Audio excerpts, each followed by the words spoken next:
Hi, I'm Matt Gordon here at 1092 Studios in Nashville, Tennessee. I'm joined by my friend and session player Ben Kirsch, and Ben's going to talk to us about his personal pedal board and how he uses it within the studio and live settings. So Ben, can you take me through your pedal board here? Of course. I go in my guitar straight into the compressor here, and I've always got my compressor on. It's a great way to even out all your notes there. Sometimes if you hit a chord, maybe your B string's maybe a little bit louder depending on your pickup, or depending on how high your pickup is. There's certain strings that kind of stick out, so that kind of... There's more power coming from the thicker strings than the lighter ones, is that? Right. So that evens out everything, Right. Makes your playing a whole lot smoother.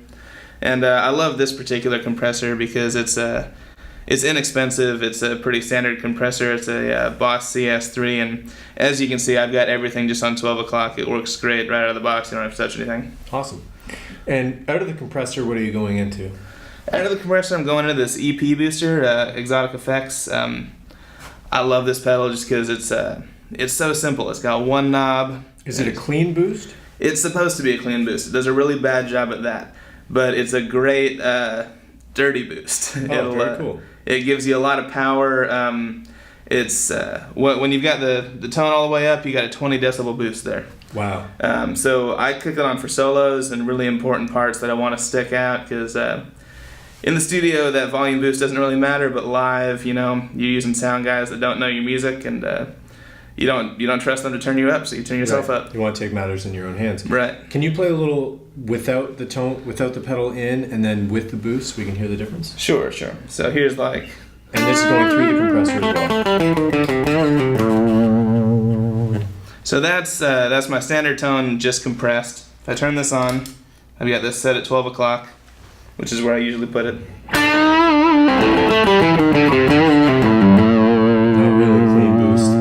No, it's not a clean boost. It's advertised as a clean boost, but I like it for what it is. Yeah, absolutely. So out of this pedal, what are we going into?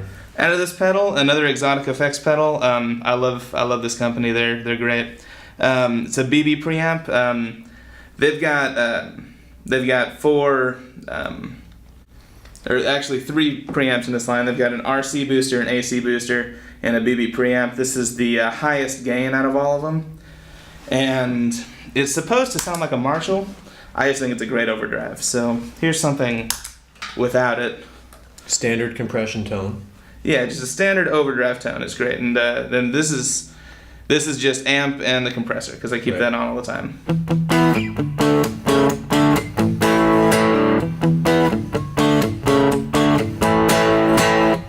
Here's that same little riff with the BB.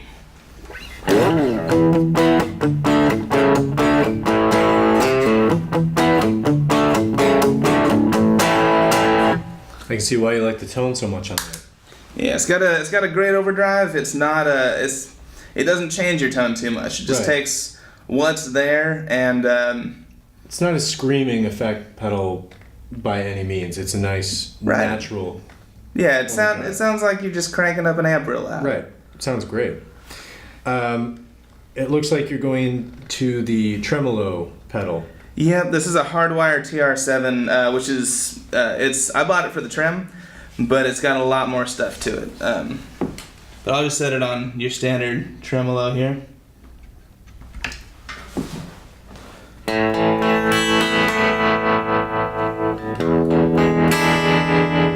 It's got your great standard trem sound, but it's also got a lot of other stuff.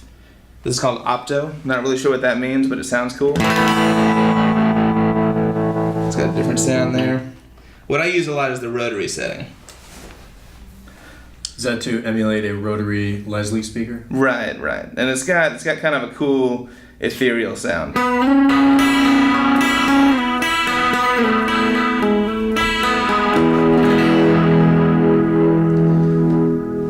That's mainly what I use it for the rotary and the trem. Sounds great. What are we going into next? Out of there, I've got my Hardwire delay here. There's really only, it does a lot of stuff, but there's two things that I use it for. I've got slapback delay on at all times. I'll turn that up so you can hear it. And it's just an instant, or almost instant, real quick delay. It thickens up your tone, and it doesn't get in the way of too much stuff. Very cool. I'll also use it for its tap tempo feature, which is great. If you want a delay that's in time with your music,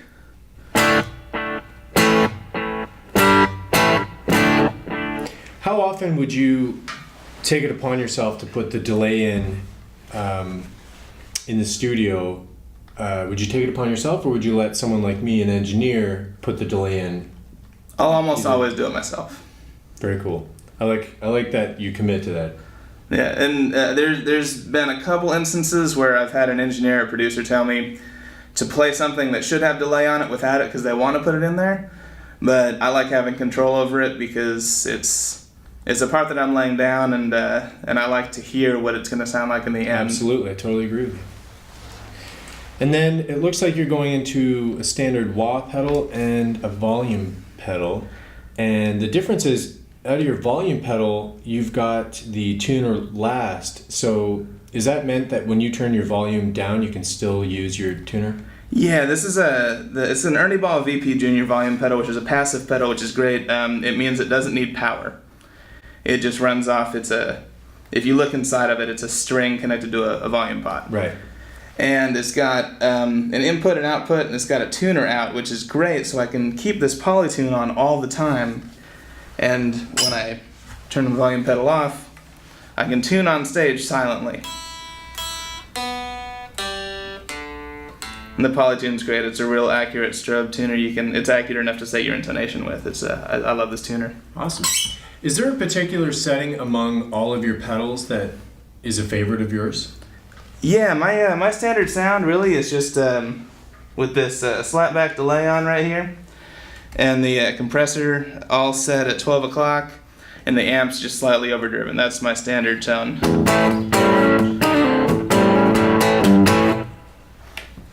Sounds great. Love it. Thanks. It works real well. It's a simple setup, but I like it. Thank you all for watching. Please be sure to check out Ben on Instagram, Twitter, Facebook, and see what he's up to in the studio and on the road. You can also find 1092 Studios on the web, Facebook, Instagram, Twitter, and please be sure to subscribe to our YouTube page and watch some more of our tutorials.